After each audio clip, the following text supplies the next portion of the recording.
মাননীয় মুখ্যমন্ত্রী বিধানসভায় স্টেটমেন্ট দিয়েছেন, এই ছাত্র আন্দোলন ককরোচ আন্দোলন নামে যে উৎপাত হয়েছে তার সঙ্গে যারা জড়িত, এই নিয়মের বাইরে কাজ করেছে কাউকে ছাড়া হবে না। উনি বলেছিলেন 16 জনের লিস্ট আছে, কে কোথায় নামও বলেছেন, অ্যারেস্ট হচ্ছে এবং গুন্ডা দমন যে নতুন আইন হয়েছে সেই আইনে এদের বিচার হবে এবং কাউকে ছাড়া হবে না। যে যা ইচ্ছা করবে পশ্চিমবাংলায় এটা, এবং আগে যেগুলো হয়েছে তারও বিচার হবে। ধর্মেন্দ্র প্রধান পদত্যাগ করলেন, কিন্তু রাজনৈতিক মহলের একাংশ বলছেন ছাত্র আন্দোলনের জোরে, একাংশ বলছেন নরেন্দ্র মোদী তার রাজধর্ম পালন করলেন। আপনার কি মনে হয়? দেখুন, আন্দোলন হচ্ছে, সরকার যেটা ঠিক মনে করেছে, মাননীয় নরেন্দ্র মোদী আছেন, তিনি মনে করেছেন যে পদত্যাগ করার দরকার আছে, তো করেছেন উনি। সরকার সব রকম চেষ্টা করেছে, কথাবার্তা বলেছে, অনশন ভাঙার জন্য মাননীয় নাড্ডাজি নিজে গেছেন হসপিটালে এবং বারবার মিটিং হয়েছে।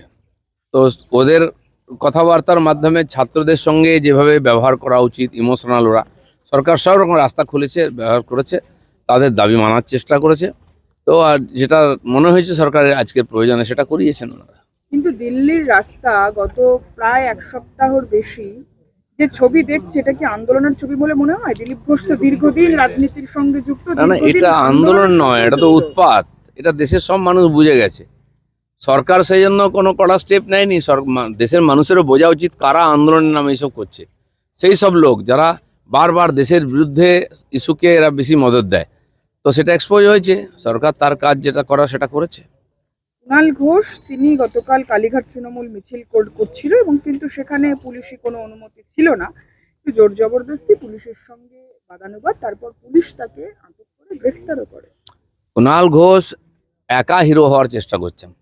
বিধানসভায় বিনা কারণে উৎপাত করেন খবর হওয়ার জন্য, যে বাইরে এসে স্টেটমেন্ট দেন।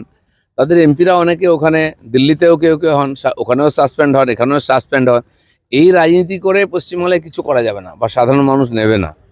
পারলে অন্য কিছু কনস্ট্রাকটিভ করুন। এখন পুলিশ সবার সঙ্গে কথা বলে সবাইকে অনুমতি দিচ্ছে প্রোগ্রাম করার, তারপরে যদি আপনি ঝামেলা করেন তো পুলিশ তার কাজ করবে। প্রতিনিধি বলে আপনি সব কিছু করতে পারেন না, মানুষকে অসুবিধা করতে পারেন না।